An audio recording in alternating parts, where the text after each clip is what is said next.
So, welcome to Mind Over Melanin. You're here with Bailey Jeremy, live from Bahamas.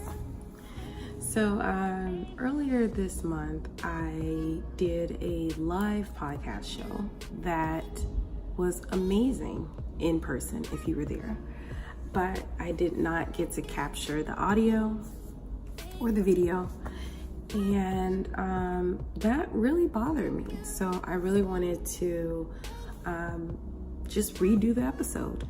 It's a little bit different. It's not as fun as I would like it to be because it was definitely more interactive. We had audience participation and the turnout was great. Nevertheless, I want to cover the topic that I talked about. And that topic was Black history, or trauma in Black history. So as you know, this is hashtag year of return, and it's also 400 years exactly from the time the first slave was brought to North America, or America's 13 colonies. Well, actually it wasn't 13 colonies as of yet, but the land, America. And slavery lasted from 1619 to 1865. Oh, I should give a disclaimer, sorry. So I'm actually in the hallway of the busiest floor, and also the floor that I stay on. There's a gym, there's a spa, it's a really great place. Baha Mar. If you come, this is definitely a great hotel to be in. And I'll also give a little bit of information about that experience too, because it's definitely bizarre. So anyway, slavery into 1865. Segregation, 1865 from 1954. And then we have mass incarceration from basically the 50s until now. And if you've heard my past podcasts, you know that there's an overwhelmingly high amount of African Americans incarcerated in our jail system, or whatever you want to call it, prison system. And hopefully, if I do this right, I am going to put all of the slides, because there was a PowerPoint, I'm going to put all of the slides corresponding with what I'm talking about, because it's a lot of information and it might go a little fast. So, first thing that I wanted to just show and shed light on was pictures of slavery, and really speak about the difficulty of me finding a picture that was an a realistic depiction of what slavery was. And funny enough, in a Google search, it's not that easy. Of course, you have Slave Gordon, but outside of him, there are masses of slaves in front of the plantations or their own quarters. They're dressed, they're not being beaten or worked to death or tortured or any of the things that we know that are happening. So what's funny is the way that media was also controlling the experience at that moment in history as well. So I was able to find a picture, and the picture, what it speaks particularly to me is the despair and the exhaustion, and almost like life being sucked out of us, or this person, or people, and I feel like that's more realistic. I feel like showing people weighed down and showing the effects of working night and day and not being identified as or counted as a whole man or identified as a whole man is what we really want to capture and what I was really looking for. And then of course we have segregation. Segregation was very vicious because it's change, and change is not easy, especially when you have convinced yourself that people, like a whole race of people, are less than you and are not human and do not deserve what you deserve. So just imagine, like, now you have to respect them. Now they have to be afforded everything that you have. That's a really large transition. So, and then of course, there was no satisfaction with segregation and integration. So what did they do? They found an ingenious way to make sure that we were still in their grip. We're going to strip you from your rights while you're in jail, and we're going to strip you and keep your rights once you leave prison. I'm sorry, I use jail and prison interchangeably, but I'm referring to prison. And we are also going to police your neighborhoods and your communities way more than we police our communities or Caucasian white people's communities. And we're not going to really show any mercy. We're going to make sure that your progress or what you've earned or what you think you may have, your rights, your privileges, are no longer yours, and that you don't gain anything from them, and your life is not sustainable to our standards or even your own standards. So the biggest thing that I wanted to talk about, like I said, was trauma. You have 400 years of people treating you inferior, 400 years of psychological damage, 400 years of like physical violence on Black bodies everywhere.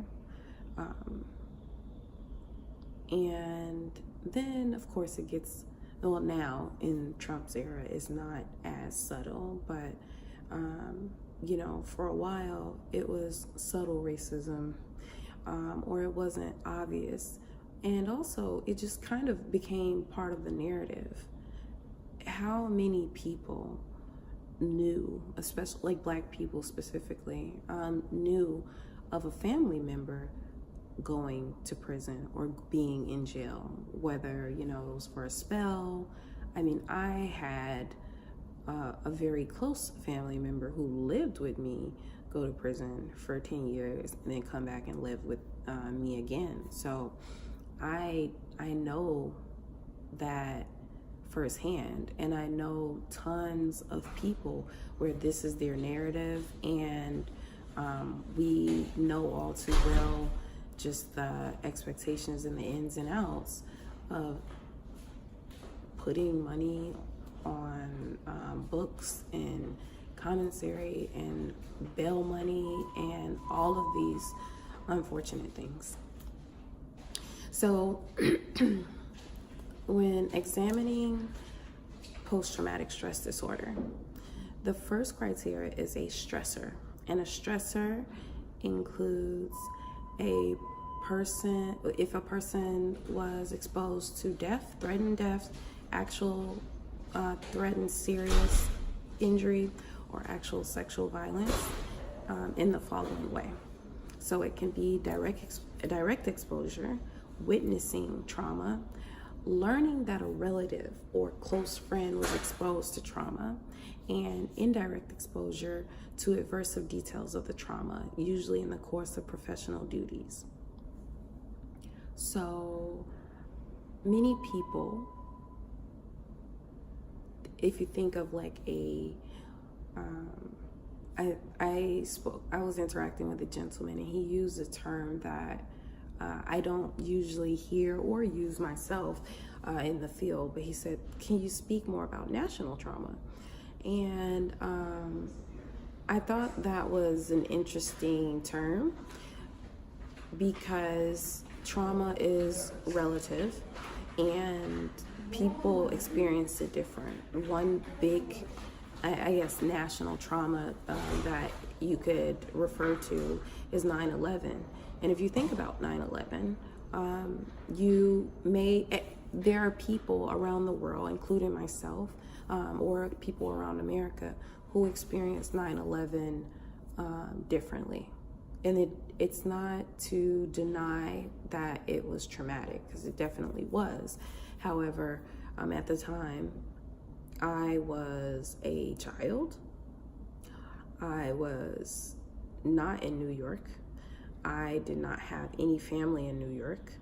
So, but there were people just like me who may have experienced the trauma and had all of the factors that I had and experienced it more intensely, and it affected them more intensely. So I understood how bad it was. Of course, I remember exactly where I was. I remember seeing the planes fly into the buildings. And of course, I was at the age where I knew that this was definitely not a good thing. And so it affected me in that way. It did bring on fear, because the thought was, what's next? Is our city next? The reason why I bring that up is because they still identified people like me as experiencing some level of trauma. So you just have to know someone who has been traumatized, like a family member, or witnessed the trauma. You don't even have to actually be the traumatized person, and that is the criteria for number one. I mean, for a stressor, and it doesn't. And all of the things that I've listed, it only requires one of these things. So I just need to be exposed. I need to have witnessed the trauma. I need to have actually experienced trauma on myself, or someone that I know needs to have experienced the trauma.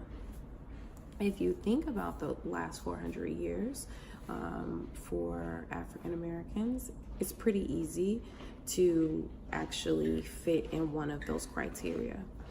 For criteria B, intrusion symptoms. So traumatic event is persistently re-experienced in the following ways: unwanted upsetting memories, nightmares, flashbacks, emotional stress after exposure or traumatic reminders, physical reactivity after exposure to traumatic reminders. You only need one of these as well. So if you think about some very traumatic exposure and the visceral reaction that you may have, I have tons of examples. So you have very overt examples like the burning cross, the hood, the MAGA hat at this point, nooses, Gucci, like any blackface, any of these things. If you have a very emotional or in distressful reaction to these, that is what we consider an intrusion symptom. Some people have flashbacks, and I have flashbacks. So that just You know, like if you are just thinking about something that happens in your regular day, and it could possibly be just a daydream, or you know, you're thinking about a situation that happened where someone was being racist to you, and even, you know, like reflecting on microaggressions that are reminders of the traumas or the exposure that we've had. These are common things that I'm referring to. So criterion C is avoidance. Avoidance of trauma-related stimuli after the trauma in the following ways: trauma-related thoughts or feelings, trauma-related external reminders. This is the easy one. If you think about it, how often do you avoid certain places, certain people? I know that there are certain places, and it's funny, well, this is not funny, but in Forsyth County, in Forsyth, Georgia, they just had a young woman whose death that they're blaming on authorities because it's one of the most racist places that you can go in Georgia, and it's just a known. There's a understanding amongst like Black people who live in Georgia and who know Forsyth that you want to spend as less time in this city as possible because they're known to be racist. Me and my family have had experiences where people have told us to get back in our cars. We're in the wrong place. You might want to get your gas in the next city. So yeah, like these are external reminders of racism. That's our trauma, racism, to be clear. Trauma-related thoughts or feelings. I think that, you know, like the exposure that we have in the media can often bring on those thoughts and feelings. So that's also an easy one as well. You only need one criteria of avoidance to qualify as someone with PTSD. Of course, one criteria for A, B, and C. So now we're going to move down to D. D, mood, negative alterations in cognition and mood. Negative thoughts or feelings that began or worsened after the trauma in the following ways: inability to recall key features of the trauma, overly negative thoughts and assumptions about oneself or the world, exaggerated blame or of self or others for causing the trauma, negative effect, decreased interest in activities, feelings of isolation, and difficulty experiencing positive effect. So this is a mouthful. You only need two of these as to qualify for this condition. And I mean, for me, I have them all the time, especially now. My experience is a little bit different. I do call it a privilege, even though it's a circumstance of like living in all Black communities, a circumstance of redlining, but wanting to like avoid or feeling isolated can be a very common experience for those who don't have this background that I have, where you're living in Black communities. Maybe you live in a white community and maybe you do feel isolated after the exposure of the subtle trauma, the microaggressions, even the movie, the hate that you give. It really shows like what that trauma looks like for someone who is in a Black community, but also exposed to other communities. So she went to, if you didn't see the movie, she went to a private school, predominantly white private school, and so there were definitely times of feeling isolated because she wasn't able to relate to people, or people were not able to relate to her or empathize with her experience, and they brought on more trauma by making light of the experience and using the trauma of her losing a friend as an excuse not to be in school. So overly negative thoughts of the world. So pessimistic is, I guess, another way of identifying it, but in this criterion, we're not calling it pessimistic, we're calling it just negative thoughts. And I definitely have negative thoughts. I definitely see myself withdrawing or avoiding certain people because of the experiences that I've had with white people that are rooted in racism. And so it just becomes uncomfortable to engage in these situations, regardless of like what you know about them, because now you're starting to protect yourself, and the cognitions are very powerful, and that's the default. So criterion E, it talks about alterations in arousal and reactivity. Trauma-related arousal and reactivity that began or worsened after the trauma in the following ways: irritability, aggression, risky or destructive behavior, hypervigilance, heightened startle reaction, difficulty concentrating, difficulty sleeping. These are a lot of the symptoms that they may like identify in the Black community per individual and label it something else. Now, I'm not going to say like ADHD does not exist and that everyone is being misdiagnosed. However, there are children that are clearly misdiagnosed, and they're dealing with difficulties concentrating, and we're not taking a holistic view and approach to what people, especially Black people, are going through or what have been exposed to, and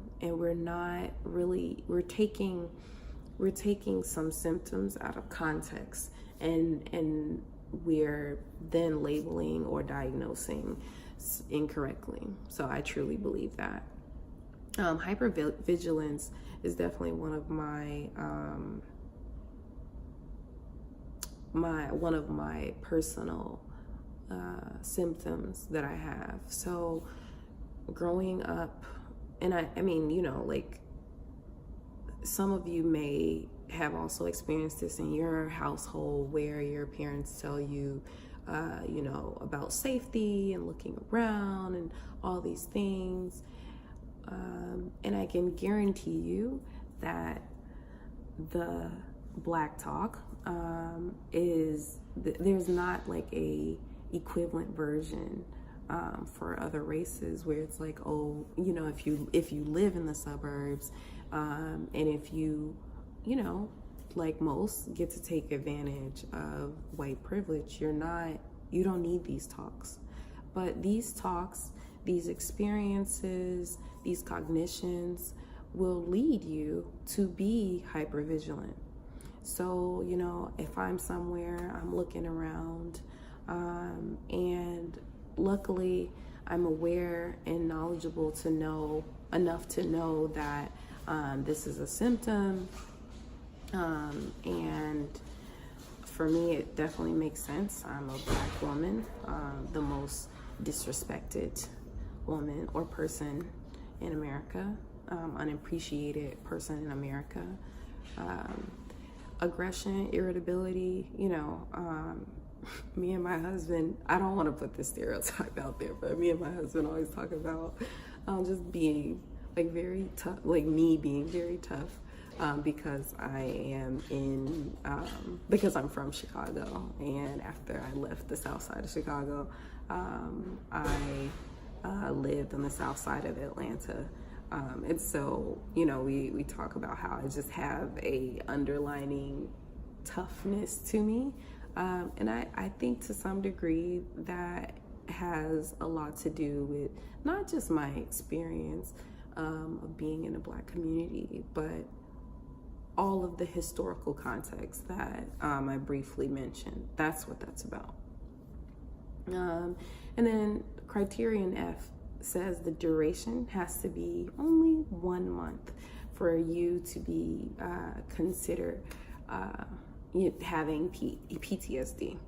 So, I mean, this is my life, and for many of us, this is your life as well. So I think we've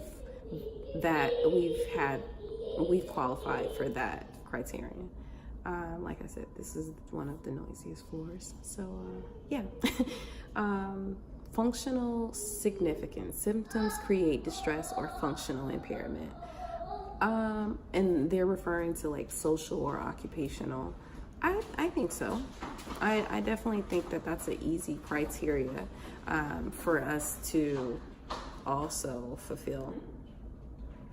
Exclusion. Symptoms are not due to medication, substance use, or illness.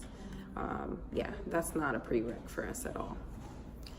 So now that you have a clear understanding, if you didn't, on the criteria for PTSD, I want to briefly talk about the ACE childhood experience study. So the ACE childhood study, the ACE study, it stands for Adverse Childhood Experiences. And this study was done over decades, and they took thousands of people throughout the US and explored what can certain adverse childhood experiences lead to in your adult age. And I thought that this study was remarkable, especially just considering the sample size and the in-depth material that they were able to extract and assess from various places and people. So if I do not post these slides that I'm reading from, or that I'm using as a guide, you can go to cdc.gov and look up the ACE childhood experience, and it'll tell you what is an ACE childhood experience and what are the effects of experiencing these childhood experiences. So I'm going to read some of the assessment questions that were utilized in the studies. The first one is a group to assess abuse. So there's abuse, and it asks a parent. They consider emotional abuse a parent, step parent, or an adult living in your home who swore at you, insulted you, put you down, or acted in a way that made you afraid that you might be physically hurt. That's emotional abuse. Physical abuse, a parent, a step parent, an adult living with you who pushed, grabbed, slapped, threw something at you, or hit you so hard that marks or injury happened. Sexual abuse, an adult, relative, family, friend, stranger who at least 5 years older than you ever touched you, fondled your body in a sexual way, made you touch his or her body in a sexual way, attempted to have any type of intercourse with you. So these are the 3 types of abuse. And, even though I understand that our culture, our race is not monolithic, however, in comedy, in common spaces, we often talk about just our parents cursing at us, and we make light of it. We just talk about how funny it is, and it's just part of growing up in our culture, for some or most of us. Physical abuse, that also I feel was a very common thing. It's definitely changing now. And you know, many of us will never say that we were abused, even if we were physically disciplined with items, even if it did leave a mark. That's just not something we're going to identify with. However, in this study, if you experience anything similar to what I described, then that is being considered abuse. And then, of course, sexual abuse. I definitely do not think that this happens in every single family, of course. However, it's happening more than we're reporting it, and in many families, it's something that is not acknowledged and often told to push under the rug, or don't tell our business, or that didn't happen to you. You know, you can just look at the R. Kelly video and think about what that experience. So household challenges is the next group. Mother treated violently, meaning, and it could be your mother, your stepmother, whatever the woman or attachment figure in your life would be. It could be an aunt, a grandmother. Was pushed, grabbed, slapped, had something thrown in her, kicked, bitten, hit with a fist, hit with something hard, repeatedly hit over at least a few minutes, or ever threatened or hurt by a knife or a gun by your father or mother's or stepfather or mother's boyfriend. The second one, or the next one, is household substance abuse. A household member was a problem drinker or alcoholic, or a household member used street drugs. And we also, many of us, especially living in predominantly Black communities, had some type of exposure to that in the crack epidemic, of course. And even now, I feel like this is an era of more drug using. Now, the types of drugs are not crack, but it's okay. Like, it's more accepted to use lean and all of these other things. Mental illness in household. So a household member was depressed or mentally ill, or a household member attempted suicide. So that's one of the considered adverse childhood experience. Parental separation or divorce. Your parents were, if they were ever separated or divorced. So if your mom told your dad to leave because he was being trifling, that still counts. And he came back, that still counts. Criminal household member, a household member who went to prison. So that is considered a adverse childhood experience. And then the last group is neglect. Emotional neglect. Someone in your family helped you feel important or special. You felt loved. People in your family looked out for each other and felt close to each other, and your family was a source of strength and support. So I think this is the opposite of what emotional neglect is. I mean, clearly. So I guess if you didn't have these things. Physical neglect. There was someone to take care of you, protect you, to take you to the doctor if you need it. You didn't have enough to eat. I'm sorry, the wording is a little off here. You didn't have enough to eat. Your parents were too drunk or too high to take care of you, and you had to wear dirty clothes. So those are some of the negative, the neglect descriptions that we're talking about. Okay, so now we can get to what happens as a result of any of these experiences. And one disclaimer that I'll give is the more experiences, the more adverse childhood experiences that you had, the more likely you are to experience more of these outcomes, or experience them at a more intense level.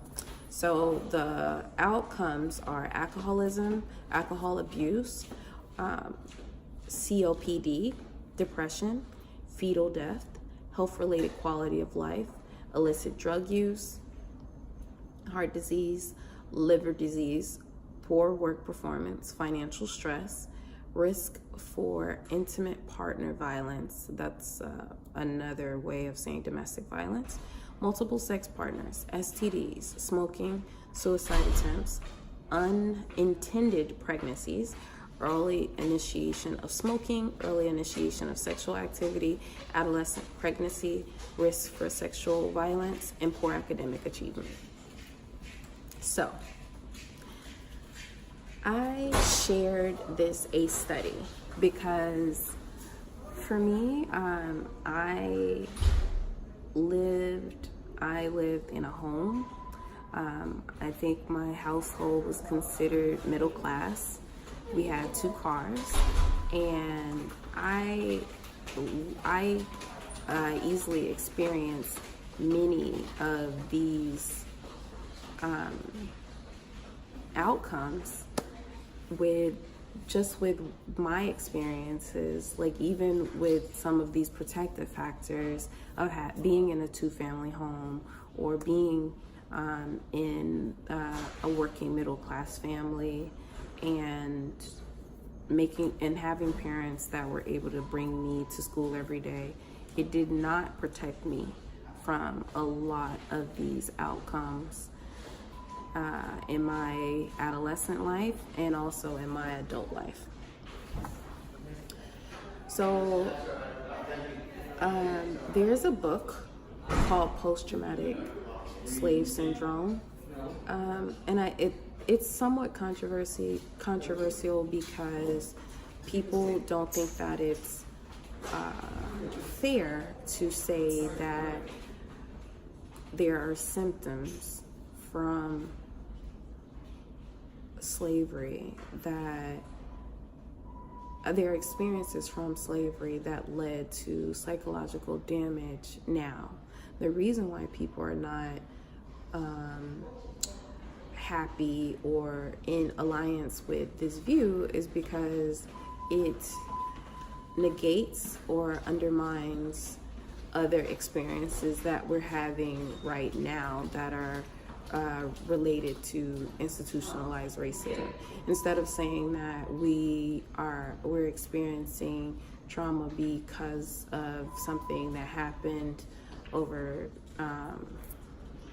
100 years ago, you need to acknowledge that there are things that are happening right now and have happened just one generation removed that is the cause of our traumas, if we do have traumas.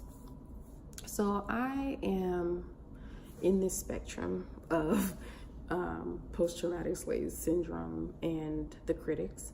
I'm somewhere in the middle because I do feel that if you experience any trauma, there needs to be some type of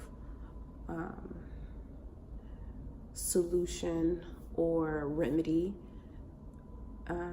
that is implemented, i.e. therapy. And I know that they were not doing anybody's therapy for any slavery at any point. And there was nothing to reverse that. I mean, you're free, go now. 40 acres and a mule, and they took it right back. So, and well, I'm not gonna get into that, but yes, 40 acres and a mule is a real thing. So, some of the prolonged trauma that they speak about, one of the symptoms is vacant esteem. Vacant esteem is the insufficient development along with feelings of hopelessness, depression, and a general self-destructive outlook. So almost just like not really identifying or connecting with, you know, your surroundings, with the people around you, and not thinking long term or making any significant plans. So that's what that looks like. Marked propensity of anger and violence. That's the next one. So extreme feelings of suspicion, perceived negative motivation of others, and violence against self, property, and others. This description was made to, you know, provide an answer around why people in their own communities will vandalize, will damage things. And I think, for me, I think it goes back to not just like slavery, but trauma that you've experienced recently, and some of the symptoms that we were talking about earlier, specifically as far as this way. Oh, yeah. Thank you. You saw it. You've seen everything but what I'm looking for. And so some of that is like risky destructive behavior in the criteria E, heightened startle reaction. You know, like if you don't look like my enemy, but I'm being hypervigilant, it's because I'm not identifying, I don't see you as you. I am just in a heightened state, and I don't identify you as someone familiar. You're just something that stimulated me. You're something that came at me. And so that's what trauma can look like sometimes. You're not able to identify those who matter around you as themselves. Racist socialization and internalized racism. We're going to get into this a little bit more, but learned helplessness, literacy deprivation, distorted self-concept, and entity or aversion for the following: the members of one's own identified culture, the mores and customs associated one's own identified culture and heritage, and the physical characteristic of one own identified culture group. So this is something that, even though I was in a all Black community, I witnessed as a child a lot. So one common thing that you might hear depending on where you are, but I lived in the Midwest, I lived in the South, I lived in the Northeast, and I lived on the West Coast.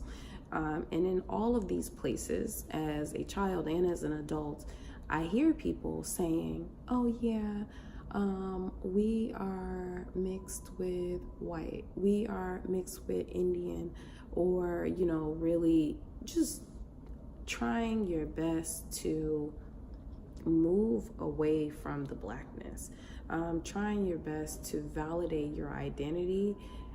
You're not saying you're not Black, but you're definitely not just Black. You're something else. And I'm not saying that there are no Black families that have Native American lineage or history in their culture or in their history.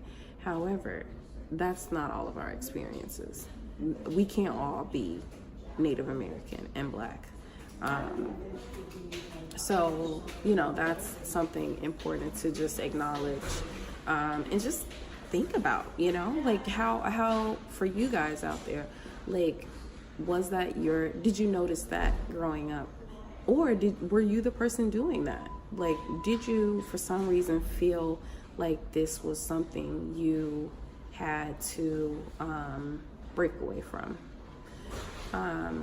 For me, like, there are certain cultural things that I, like, specifically remember myself as maybe like a teenager, I would say, just saying I don't want any parts of, like fried chicken and watermelon.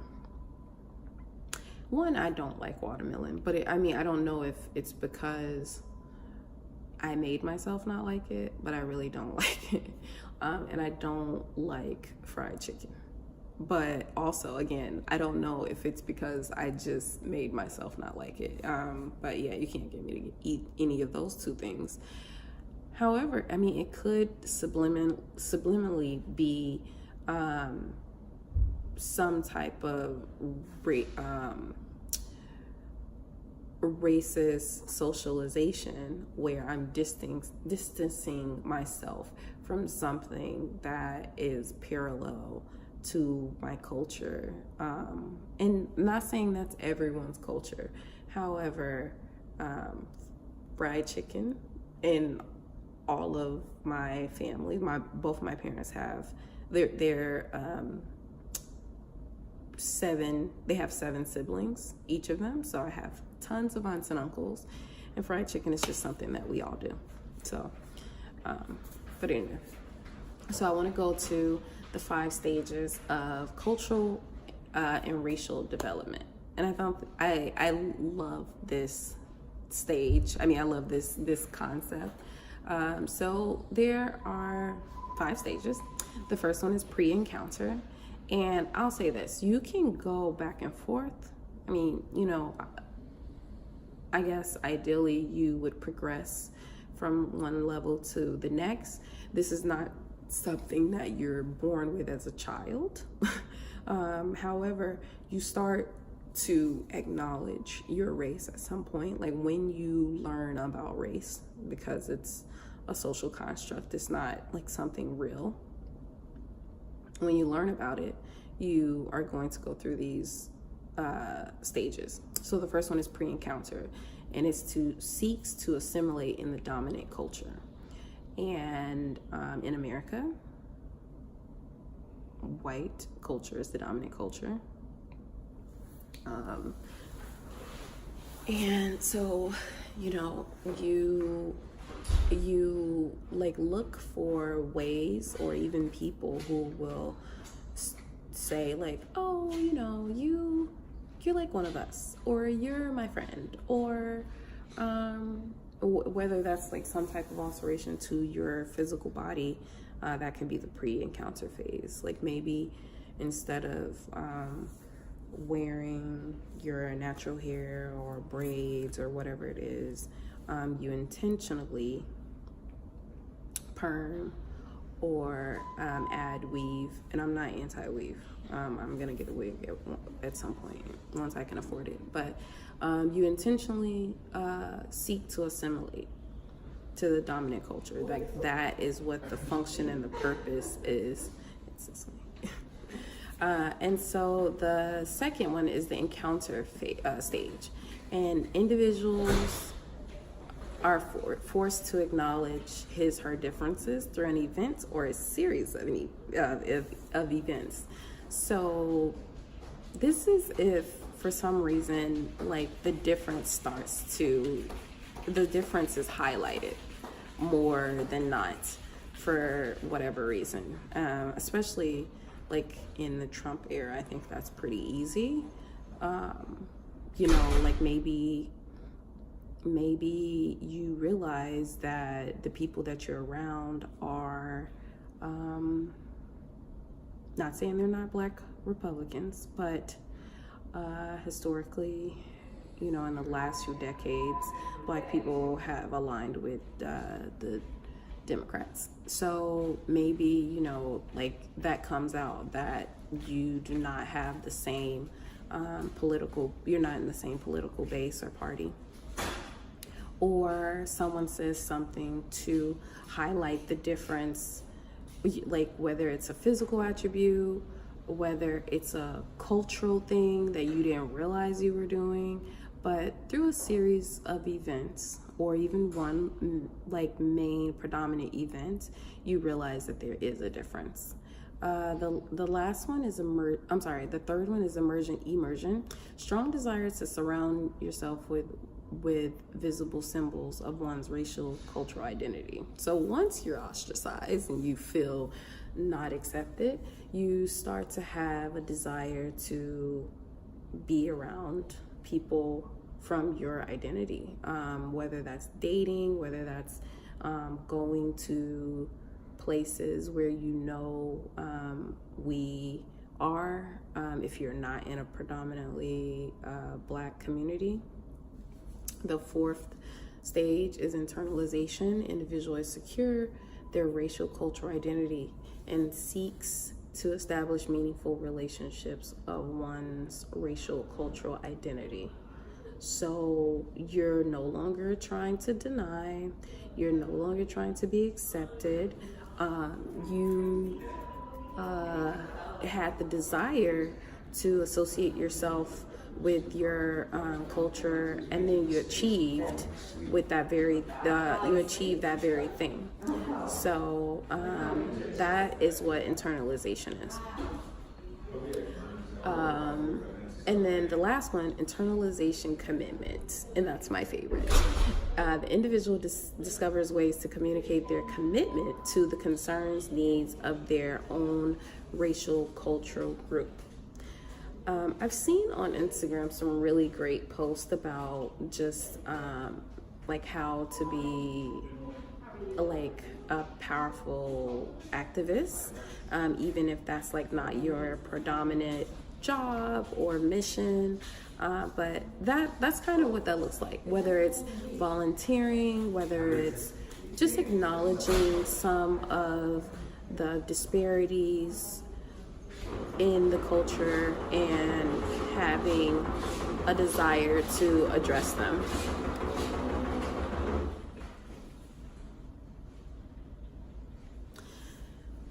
So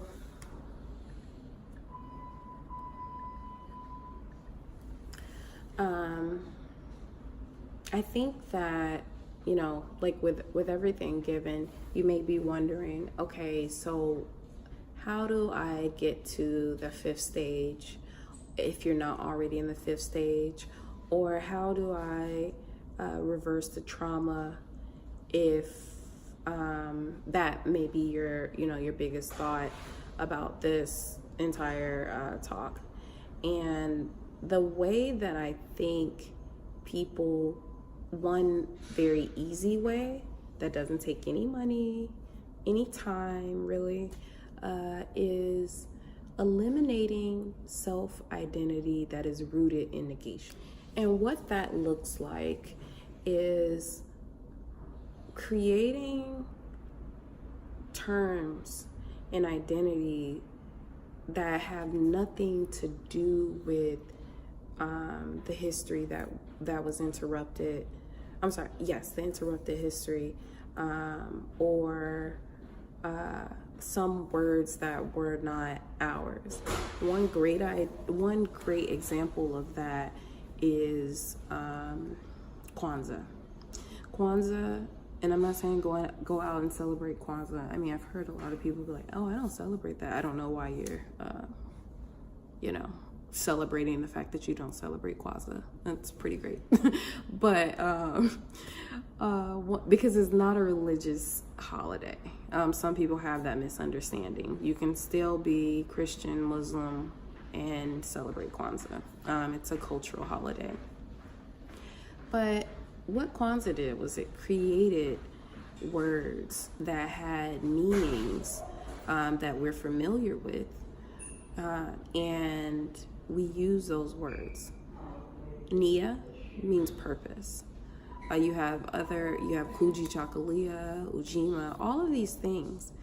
And I haven't heard anyone use these terms to negate our identity. I have not heard anyone say, "You have no Nia." I just haven't. I mean, if you have, wow, they did the research, but that's just not something that happens. So I think that, and we've done that throughout history. If you think about, and because we are a very resilient people, and so we do these things throughout history.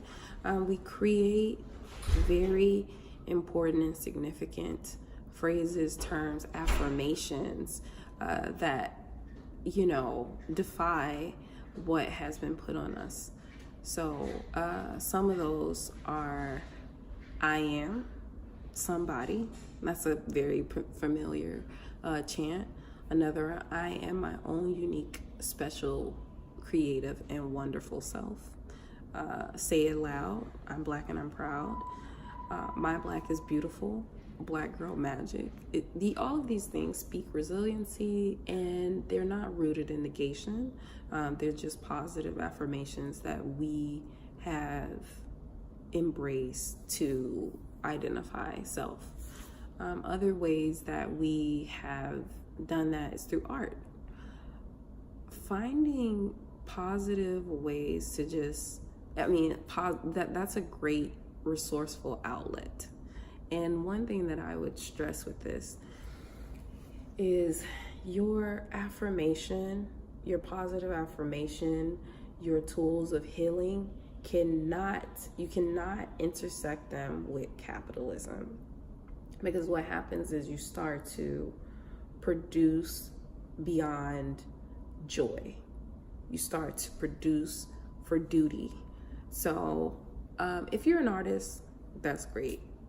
Make your art and sell. I wish the best for you. However, you should also have other things that do not affect your psyche if you're not validated. Because artists, creatives, validation in some type of way can be very important. So you should find a tool outside of that is just solely therapeutic.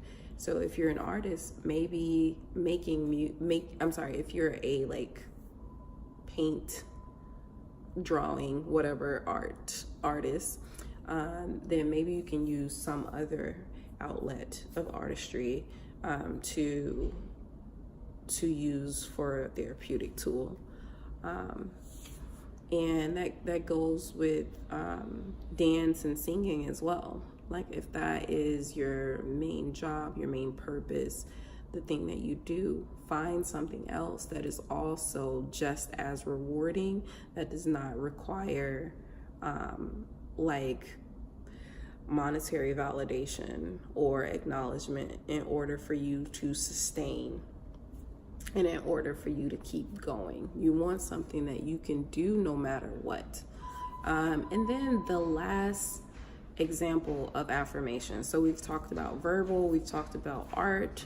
The last example that is very key as an affirmation is family and friends. So there's, especially in Black culture, there's really no one that can affirm your identity more than the people in your family. And if the trauma has seeped in your family so much that it doesn't look the way you may want it to, or you may have identified, I'm sorry, are you looking for the gym? No. If you are so family and friends are so essential to this healing process. And if your family and friends do not look the way you need them or want them to look, do work. Now you have some knowledge, and it would be a disservice not to find a way to do work. If you're not a qualified mental health provider and you think that therapy is the way and the answer, find a therapist, find a psychologist, find a psychiatrist, go to a counselor in your local church. Do whatever you need to do if you think that that's the answer.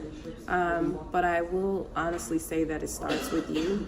So starting to live those positive affirmations by yourself will make you more of an expert and increase your preparedness when you're presenting this to your family. So that's my blurb. Later on, I'll probably do another video just about my experience in Bahamas, because it's definitely an experience. So signing out, I hope you have a blessed day. I'm about to finish celebrating.